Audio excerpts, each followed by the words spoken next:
want to start with a story. When you are the professor who does reconciliation at Duke Divinity School, all sorts of people show up at your office and ask for help and tell you about their toxic situation that they're dealing with and how you should help them.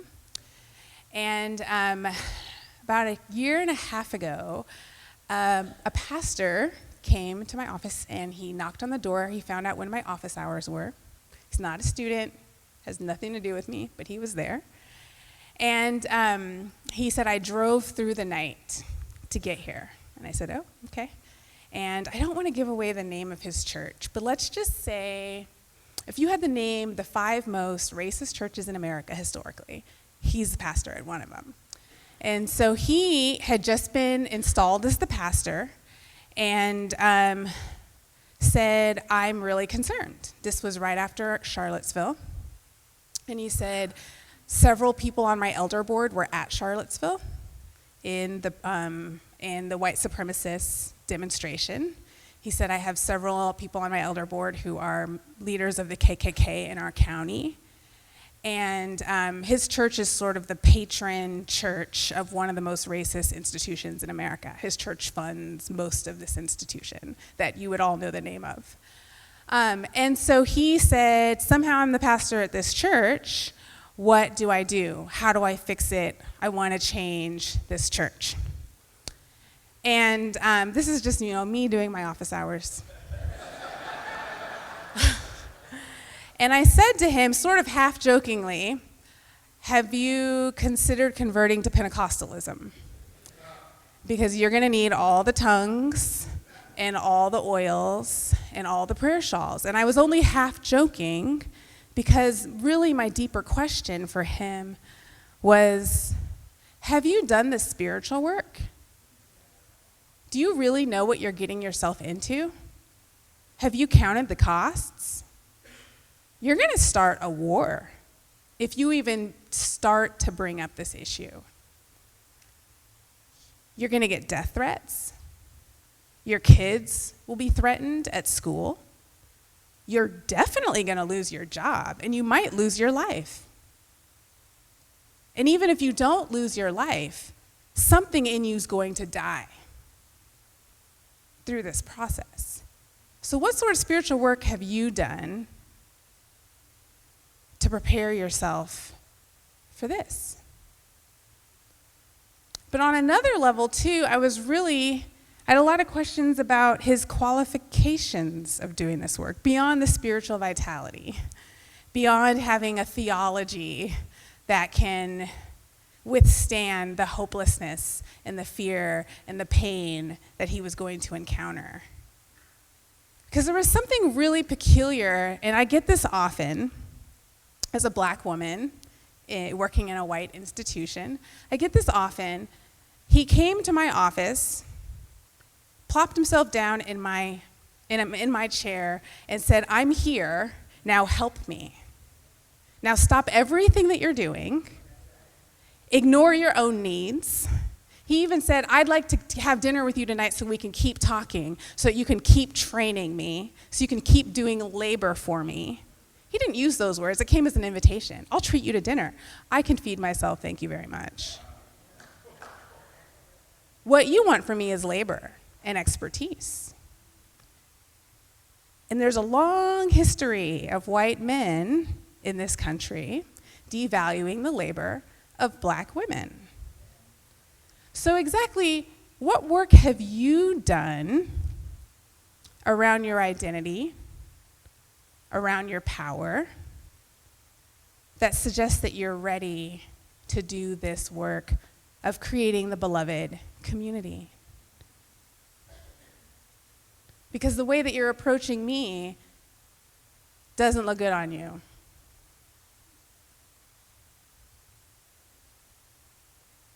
He was disappointed that I wasn't going to be his new mentor. But I did give him a list of things to grow in, some book recommendations. Here, if you want to do this work, you can. I know people who are on this journey in really courageous ways. You're just not there yet. So the question is, how do we get there? How do we begin to do the work that we need to do in order to even attempt beloved community? So many of us think, well, if I just show up and I have good intentions, isn't that enough? Not in a world that's been shaped by power, like our world. I just finished my second book, and it's on power, and so I took a deep dive into the literature on power. Also, we collected lots of data on how Christian leaders are working with power, defining power, throwing around their power, all sorts of power. And one of the things that came up a lot in my study of power was whiteness, because how can you really study power in our society without also studying whiteness? Whiteness is power with skin on. And so I've studied a lot around, what exactly is whiteness? How have so many of us in our culture been shaped by this cultural force that says that the ways of white people, the values of white people, the actions of white people, the norms of white people are more valuable, are more legitimate, are holier, are closer to the divine than everybody else. What does it mean to grow up in a culture where that is the case? How does that cultural force influence us and infect us? And I'm so grateful that Reverend Bill named that a better way to think about racism is white supremacy. And I'd even go further and say it's anti-blackness. Racism is anti-blackness. Because the closer you are to being black, the more you are likely to be targeted by racism. And one of the things that I love about white supremacy and patriarchy is that they're incredibly predictable. It's so easy to know what they're going to do next because they always do the same thing. And so, for example, black trans women are the lowest on the totem pole in our society if you take an intersectional lens and you look at race and gender and sexuality. And black trans women are the most at risk for homicide in our society. The average age of a black trans woman is 32 years old. That's the life expectancy. That's actually 2 years shorter life expectancy than a black woman on a plantation in 1817. And so if you think about racism as anti-blackness, then it makes perfect sense that the woman who is trans and also black is going to be most at risk of racism, most targeted by racism. So it's predictable. So if we can start to think about how whiteness shapes us and how whiteness shapes our society, then we can start to uncover the ways in which we might need to be healed, the ways in which we might need to grow. And I say we because there are all sorts of people of color who practice whiteness. Whiteness is not just something that white people do, although white people do it. So one of the things that I've been studying and learning about is that there's a tenet of whiteness that's called ontological expansiveness. Ontological expansiveness, Reverend Dr. Walton named it so well when he talked about how pastors have such a hard time saying, actually, I don't know. Actually, I don't have it all together. Actually, I'm real vulnerable in this one area.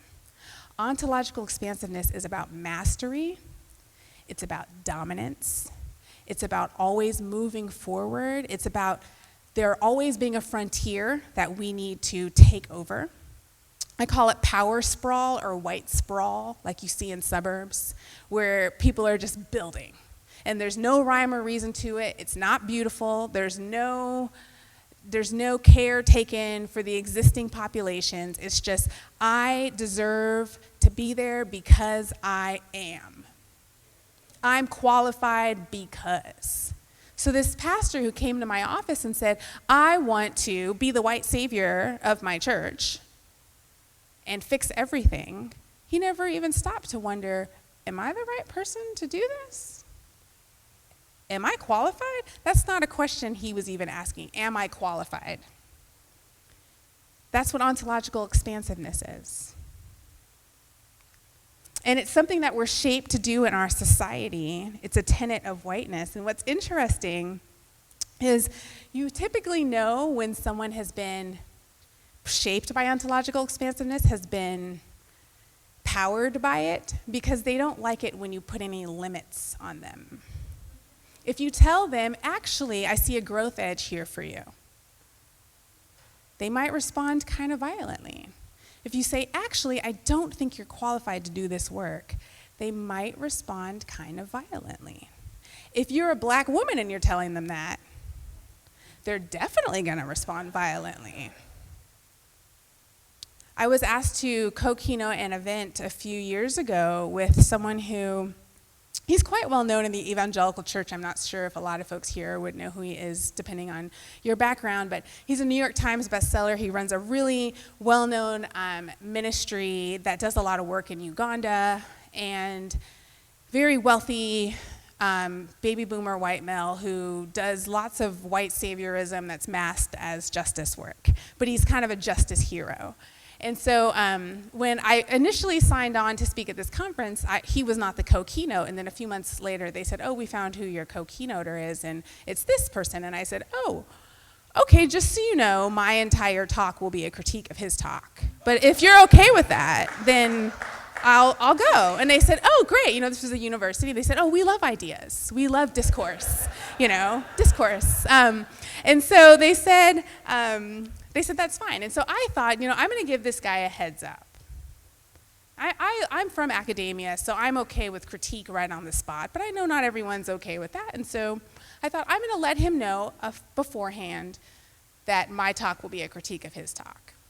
And I have a team, a discernment team that helps me make all my decisions about really everything. It's 5 great people.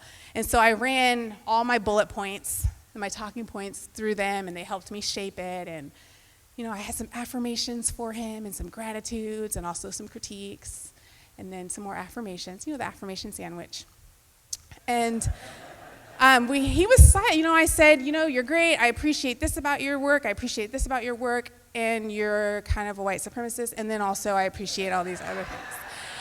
And he was pretty silent on the phone. But then the next day, he called me back, and he said, he began the conversation. I was sitting in my office, and he began the conversation. I couldn't have sex with my wife last night because of you.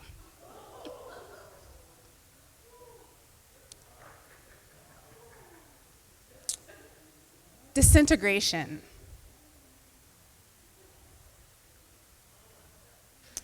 Because I told him that the way he was going about his work was problematic, was toxic, was not what he thought it was, did not land on people of color the way that he thought it did, that his good intentions weren't enough, that he maybe wasn't qualified to do this work without doing further interior work. And of course I said it in a gracious, loving way. But simply being told that there were limits to who he could be in this world, that maybe he can't ever, no matter how much work he does, maybe he can never do work in Uganda simply because of his social location. When you have been shaped by ontological expansiveness, that cuts at the heart of your identity. Because your whole identity is, I can go anywhere, and I can be anything, and I can do anything, and I dare you to stop me. I will plow you down. Look at our history of colonialism. I will plow you down if you try to stop me. And so his response was, you ruined my sex life.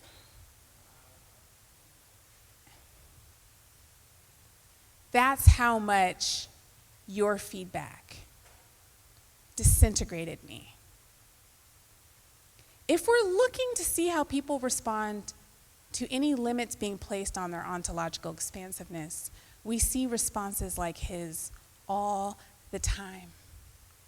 I was on the plane the other day, and a man wanted to get up and go to the restroom when the seatbelt light was on. And the flight attendant graciously said, "I need you to stay in your seat." Oh, he was so mad. Ontological expansiveness. How dare you? How dare you, woman, tell me that I can't get up and do what I need to do? It's amazing how much we are trained to go forth and take. You see something you want, go take it. I realized as I was doing this work that pretty much every time in my life where I have achieved something that's valuable according to whiteness, it's been because I practice ontological expansiveness. This is how we get ahead in the world. When I was a graduate student, all of my work was on group motivation. And now I do a lot of group motivation work in the context of the church, but when I was 24, I wanted to work in sports. And so a lot of my work was focused on sports team motivation. And I love baseball. Oh, I love it so much. I grew up watching the Bash Brothers play in the Oakland Bay Area. And it's a cerebral sport, so I love it. So I decided I want to get a job working for a Major League Baseball team, and I'm going to do my group motivation work working for a team. And so I decided to take the summer off so that I could get an internship with a Major League Baseball team. And I went to grad school in Santa Barbara, and I found out that the Major League Baseball winter meetings where all of the managers and GMs and scouts and players come together was going to be in Anaheim that year. And so I decided to drive down to Anaheim and just introduce myself to everyone there and try to get a job because I didn't have any other real connections. And I told my mom, and my mom said, "Great," and she bought me a new suit. And I remember I got up at like 5 o'clock in the morning because I didn't have money for a hotel in Anaheim. I found out from one of my friends who works for the A's that all of the GMs were staying at the Marriott. So I thought, okay, great, put on my new suit, got my car at 5 a.m., drove 3 hours to Anaheim, pulled up into the Marriott parking lot, got out of my car, and I walked into the lobby of the Marriott, and I was thinking it would just be sleepy and quiet. It's like 8 o'clock on a Saturday morning. Oh my gosh, there were hundreds of people in there. It was like being at O'Hare or something, just meetings happening everywhere, people walking back and forth, cameras, news crews, all sorts. And I just walked in, and it was all white men, and I thought, oh no. And I just turned around, and I walked back to my car. I was like, I can't do this. And then I sat in my car for a second, and I realized I did not drive all the way down here so I could just drive back. I'm going to walk in there and introduce myself to people. And so I memorized like a 30-second spiel on who I was. I had copies of my resume, and I just walked in there like I owned the place, which is ontological expansiveness. No one was creating space for me. I was just taking space. I was just saying, I belong here too. And I went and I introduced myself to every last person in that room. I gave away all 75 copies of my resume. And I drove back home. A few weeks later, I got calls from several teams. I ended up working for the Boston Red Sox that season.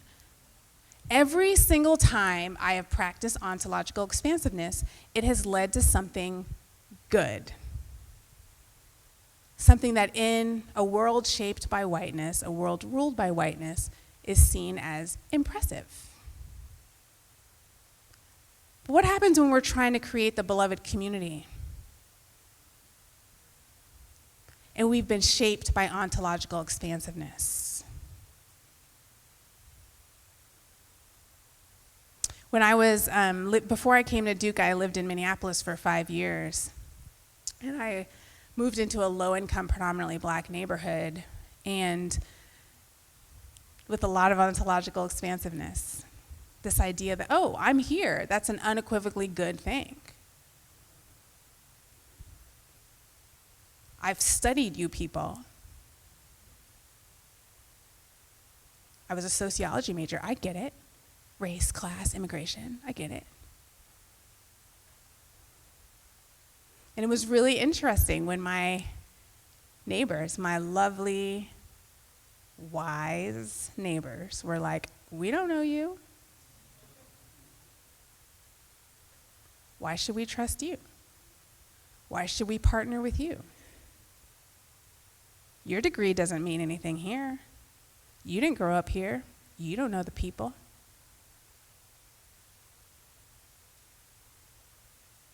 And it took me 2 years of just being present, not doing anything, not saying anything, not wowing anybody with all my research and all my experience, just being, showing up for the cookout, sitting there, doing the things that our white culture would not see as valuable, important, crucial work. According to ontological expansiveness, if we're not making progress, it's not worthwhile. According to ontological expansiveness, if I'm not dominating it, I'm not participating. According to ontological expansiveness, if someone says, you need to slow down because you actually don't know what you're talking about, you don't know who we are, you don't know what we need. According to ontological expansiveness, I wouldn't be able to receive that feedback as truth, as healing, as serum, healing serum for my soul that's been shaped by whiteness and shaped by power.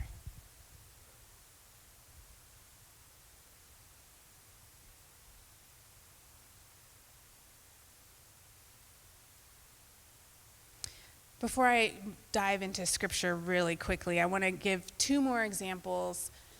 Oh, there's so many that I wish I could talk about because there's so many ways that we can understand how we've been shaped by whiteness. But there are two more that I really spent a lot of time studying as I was working on this book. And another one, in addition to ontological expansiveness, is normalization.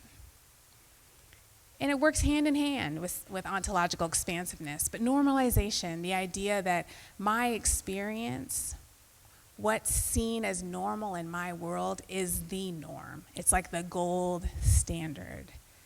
And everyone else should conform to that. So not only am I going to come into this situation ontologically expanding into it, but I'm also going to expect you to conform to my values, my ways, my language. In the reconciliation world, there's this idea that, learn our songs, learn our language, come into our church so we can all experience unity together. And normalization is like the academic term that summarizes that articulates that. I was talking about normalization in one of my classes, not at Duke Divinity schools before I came to Duke, when I was teaching undergrads, who I just love. They're so earnest. And I was at Bethel University. They have the only undergraduate major program in reconciliation. And so I was one of the faculty in that program. And I don't know if you've heard of Bethel University, but it's a Baptist college in St. Paul, Minnesota, and it has really strong Scandinavian roots. Everyone's like a Johnson or an Erickson and the school is like 95% white, but it's primarily from 5 different Midwestern states. And so most of my students did not know they were white until they came into my class and I told them. And so this was deer in headlights all the time in my class. And we were talking about just systemic discrimination, and this was very new to them. And we were talking about how in the job market, and you all are probably really familiar with this study, but for the first time in 2004, the study was conducted, but it's been replicated every year since, just looking at how whiteness plays a role in the job market. And there's research that shows that if you have a white-sounding name, you're more likely to get hired than if you have a black-sounding name. And so these researchers, sociologists, sent resumes out to hundreds of different companies. The resumes were exactly the same. They were all highly qualified applicants. The only difference was they had white-sounding names or black-sounding names. And so the white-sounding names were Emily and Greg, and the black-sounding names were Jamal and Lakeisha. And they found that Jamal and Lakeisha were half as likely to get called in for an interview than Emily and Greg. And so I'm telling this to all of my white students who just learned that they were white, like that semester. And they were just, you could see the awkwardness, the fear, because what's flashing through their heads is, oh my gosh, wait, do you mean that all of my success is not just because I'm virtuous and hardworking? Because that's what my dad, who's a farmer, told me. We have what we have because Grandpa came here from Sweden and earned it. There's no conversation about how the fact that Grandpa got land that was stolen from the Lakota, but anyways, hardworking. We're virtuous and hardworking, and that's why we have what we have. That's why you're in college. That's why you're going to become one of the 1% of people in the world who have a college degree.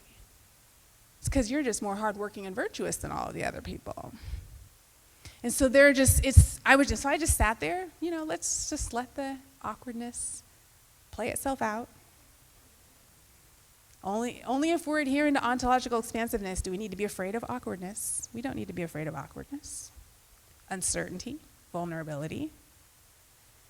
And so eventually, after about 3 or 4 minutes of quiet, one student, just like she had a light bulb that went off, she said, oh my gosh, I get it, okay. And I said, oh, great, go. And she said, well, why do black people name their kids such weird names? I mean, of course, you're gonna name your kids something like Lakeisha and then expect them to get jobs? I mean, that's black people's own fault. So this is her trying to deal with the discomfort of the possibility that she didn't earn everything that she has. And so what she did was she engaged in normalization. Well, if they're not doing it the way we do it, then they deserve discrimination. Then they deserve to be disempowered. Then they deserve not to have a voice. And what was interesting is her name was Mackenzie. So I said, Mackenzie, I think you are proving the point. Because you have quite a unique name. Mackenzie. Mackenzie's kind of like Lakeisha, but white.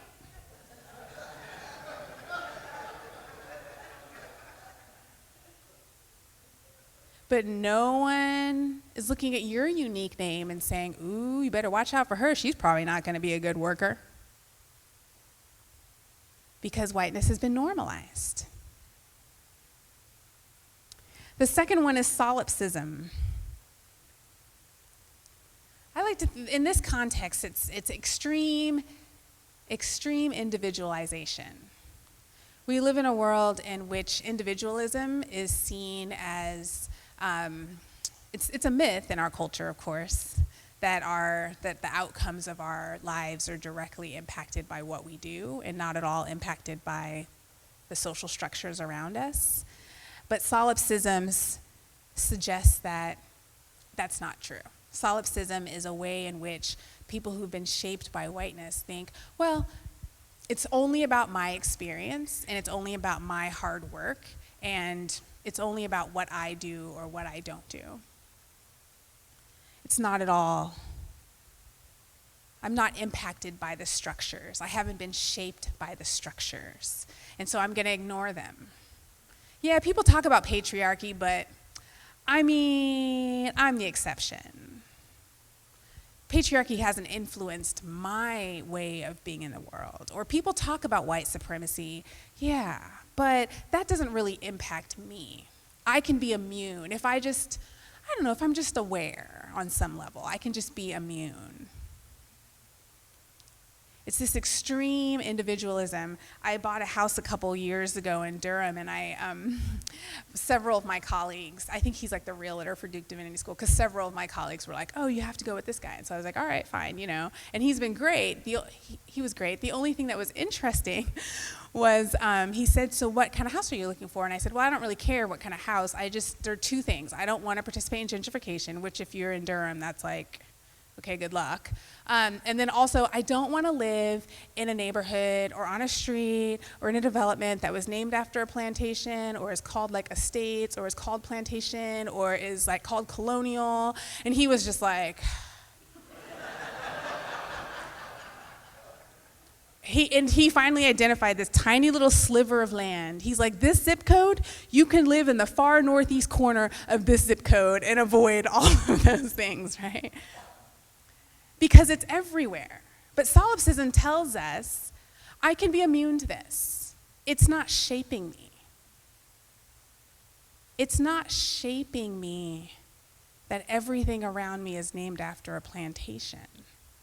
It's not shaping me that many of the buildings on any campus in America are funded by colonialism.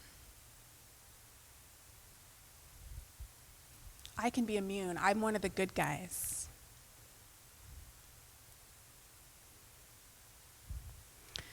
So we have ontological expansiveness.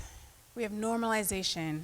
We have solipsism. These are the ways in which we have been shaped, usually non-consciously, to be in the world and to apply to situations in which we're trying to curate the beloved community. I want to end with turning towards Scripture and thinking about, gosh, what is the way forward? Is there a way forward? What does it look like? What are the costs for me? What are the awkward, vulnerable, uncertain situations that I need to start spiritually preparing myself for if I want to do this work? I love my students at Duke Divinity because they're so hopeful, they're so young, they're so idealistic, and so many of them just have like beautiful hearts, just want to serve, just want to serve. That's one of the neat things about being in a divinity school is so many of my students just want to go out and be in the church and love and listen. And I was talking to one of my students recently, and I said, so what's your philosophy of ministry? He said, I just want to be humble. I just want to be humble. I said, okay, great. That sounds beautiful and vague. So tell me more. Oh, I just want to be humble. I just want to be like Jesus. I just want to empty myself. And he actually used that term, empty myself. Kenosis. From Philippians 2, Paul's beautiful poem about Christ, emptying Christ's self. He said, I just want to be humble. And I said, again, beautiful and vague. What exactly do you mean?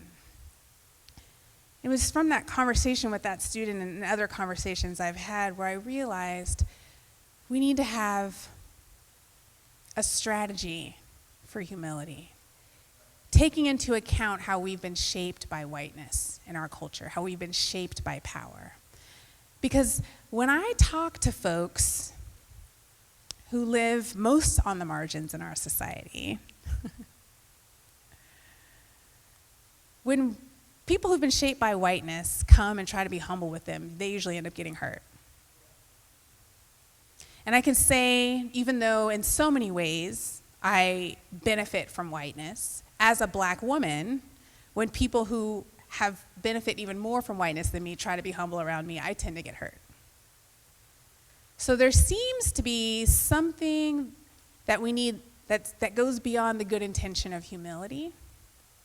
And so what would the strategy be? And because I'm a social psychologist, I'm really interested in looking at this kenosis that Paul talks about in Philippians 2, that Jesus engaged in, this emptying. What does that look like on the ground in a world where there is inequality? Because humility laterally maybe makes sense. But humility across hierarchy gets a little bit more complicated. And we often think about kenosis as the incarnation, which makes sense, but it's difficult for me to wrap my mind around how I can possibly imitate Jesus in crossing metaphysical planes in order to be with people, because I can't do that. And so I've been really interested in studying Jesus' kenotic movements on earth as a human being with other human beings. Because Jesus didn't just engage in kenosis and end it with the incarnation. Jesus was constantly engaging in kenosis throughout Jesus' life on earth, an emptying of oneself. And one of the things that I've noticed as I've gone through the Gospels with this kenotic hermeneutic that I've developed, I've realized Jesus had a sociological imagination. Jesus understood the social structures at work, knew exactly where he was located relative to other people, and was strategically emptying himself. There was nothing vague about his humility. It was pointed, it was strategic, and it was moving the needle. It was for people's liberation, particularly people who were marginalized. So I've applied this kenotic hermeneutic to most of the Gospels. I'm just going to focus on one story today because we don't have time, but I dare you to just use this hermeneutic. How is Jesus aware of his social location, giving signals that he's aware relative to other people, and how is he emptying himself of power, platform, privilege? How is he not engaging in ontological expansiveness? How is he not engaging in normalization? How is he not engaging in solipsism and inviting those around him to do the same, particularly the people who practice the most whiteness in his society? But Jairus is an interesting story because we have Jairus, who's like the king of whiteness. And then we have this woman who's on the bottom of the social ladder, who's been bleeding for 12 years. Outcast, marginalized. Maybe someone that nowadays we would say is on the same rung of the ladder as a black trans woman. At risk of societal hatred, marginalization, ostracization. Wrong in every way, dirty, dark, marginalized. And then we have Jesus. And what's so interesting about this particular story is that Jesus, up to this point, hasn't really done much in terms of interacting with the Jairuses of the world. He's from Nazareth, and he's been seen as the riffraff Messiah. All the lepers, the people who are in sex work, those are the people who are hanging out with Jesus. The blind people, it's not the Jairuses. And Jesus is probably, historians believe, surrounded by about 10,000 people in this particular instance, all of them the most marginalized folks. And Jairus enters this space, this beginning of a beloved community, we might say. Because for the first time, we're starting to see some interaction from people across social status, trying to come together, brought together by need, really. Jairus, if he's like any other person I know who's been shaped by ontological expansiveness, has tried everything possible. Of course.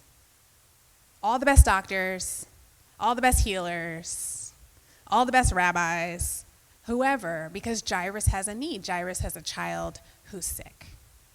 So the fact that Jairus is willing to descend into the muck surrounding Jesus says a lot about Jairus' need, which we'll return to.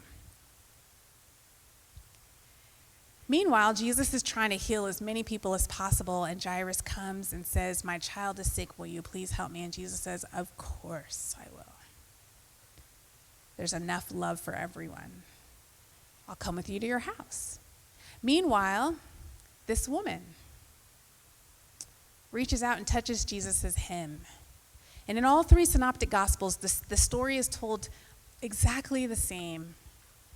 She touched Jesus' hem, the power went out of Jesus. Jesus knew the power went out, and she was healed.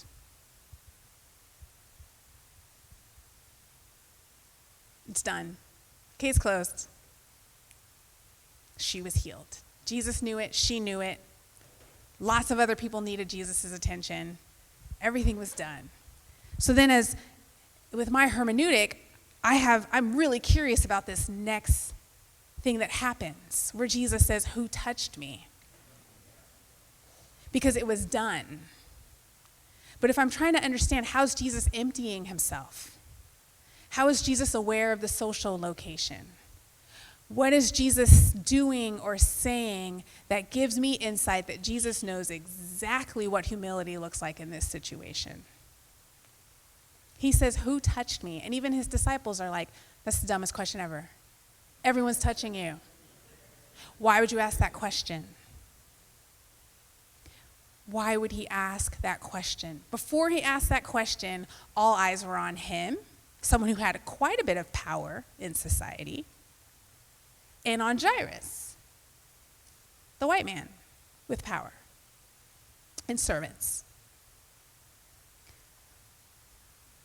And by asking that question, "Who touched me?" he shifted all of the focus in that society, in that group, onto the woman. And she got to tell her truth. I like the way Mark says it. She got to tell her whole truth. She got to tell her truth. So this is kenosis, right? This is not vague humility. This is, I'm going to stimulate a shift in the power dynamics. Take it off me, where I'm sort of benefiting from it. Take it off Jairus, who always has the spotlight on him. It's always about what Jairus needs. It's always urgent for people like him. And I'm going to put it on this woman. And she got to tell her truth, her whole truth. Now, let me tell you one thing when it comes to normalization. There's something that people with power can do. It's called tone policing. It's called saying they're not qualified to really speak. It's, do they have the expertise that we're looking for? And we get to define what expertise is. Do they have the experience? This woman got to tell her whole truth. It was not a TED Talk. She did not have a PowerPoint and graphs. She probably did not have the right grammar. She probably did not look great. Living on the streets, sick, under-resourced. She probably did not smell great. She was probably talking in circular, tangential sputterings. But she was speaking truth. I get to do these wonderful residencies at different divinity schools around the country where I just come in for a few weeks and do some work with the faculty and the students. And I was at one divinity school recently, and I had gotten to know the custodial staff there, and they were all Black women. They were my favorite people at the divinity school.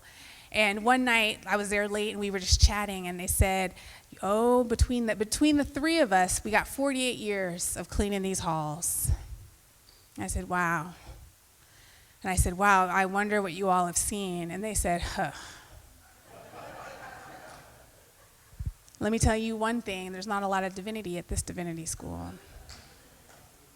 Because when you're on the margins, you have access to truth that you can't get in a PhD program, that you can't get in the classroom at the divinity school. There's truth that lies only outside the classroom. And this woman was telling her truth. And she's like those custodians because she has been on the margins, and she probably knows a thing or two about the way that society is really run, the way the religion is really run, who's valuable, who's not, who's trustworthy, who's not. And she is sitting there and she is speaking her truth. Now get this, because solipsism And ontological expansiveness always want to say, but it's not me. I mean, you're talking about how these people are terrible, but it's not me. I'm not disqualified from being awesome or being in your life. Meanwhile, she's speaking her truth, and guess who the target of her truth is? Jairus. How can she possibly be speaking her truth about a woman who's marginalized in society without talking about the patriarchy and the white supremacy in the society, of which he benefits the most? I can only imagine how uncomfortable it was for Jairus to hear this woman speaking her truth. I wonder if he was tempted to say, I couldn't have sex with my wife last night because of you.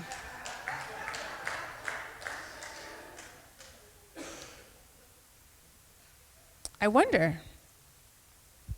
It's not easy when someone that you're used to ignoring is given a platform and is speaking their truth.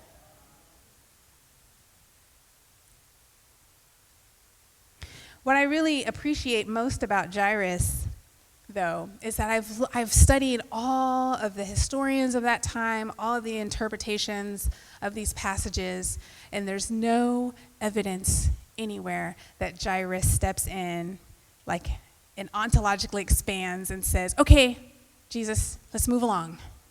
Let's shut this down. Okay, great, I'm glad you got healed with your little problems. Let's move on. And he could have.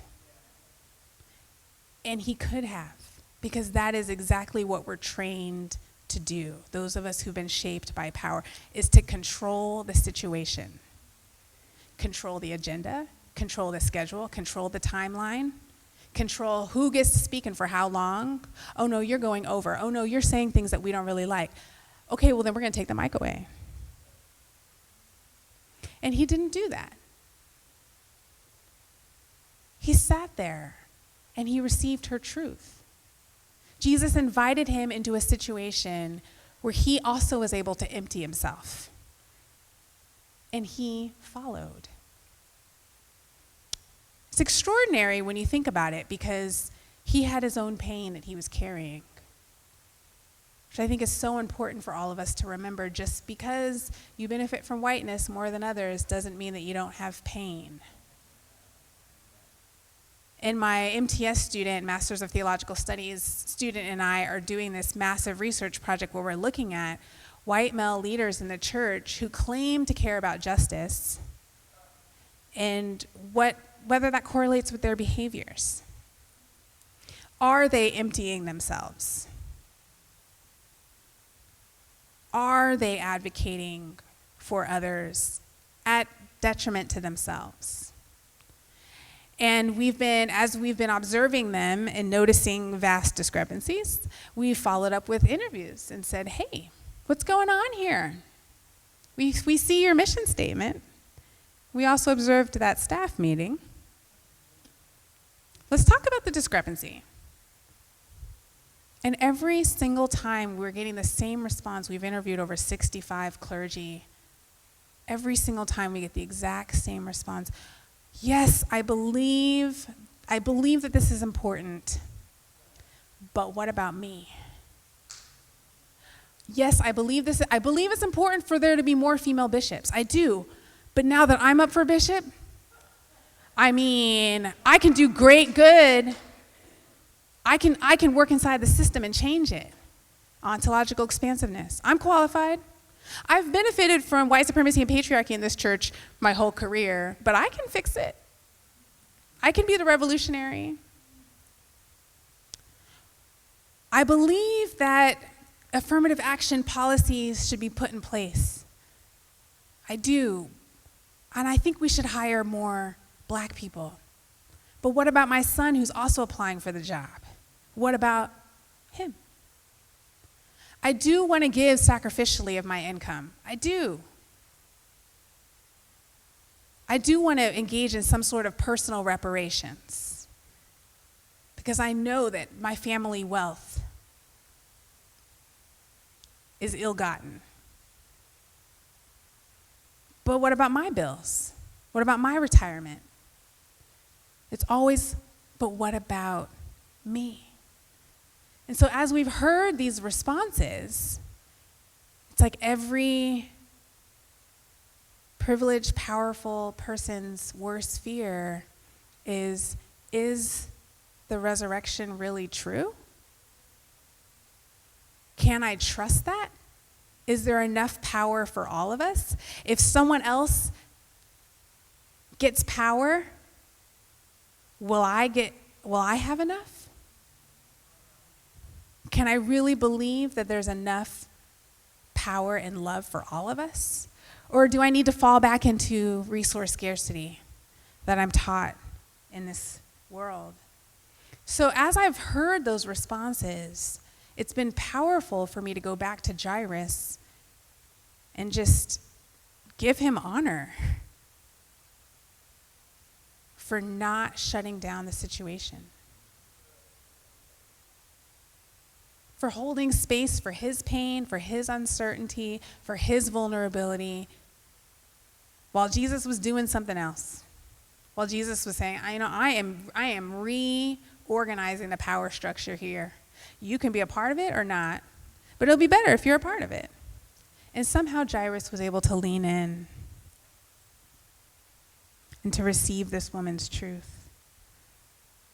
I'm going to finish. This woman eventually stopped talking. I imagine she went on for a very long time, as she should.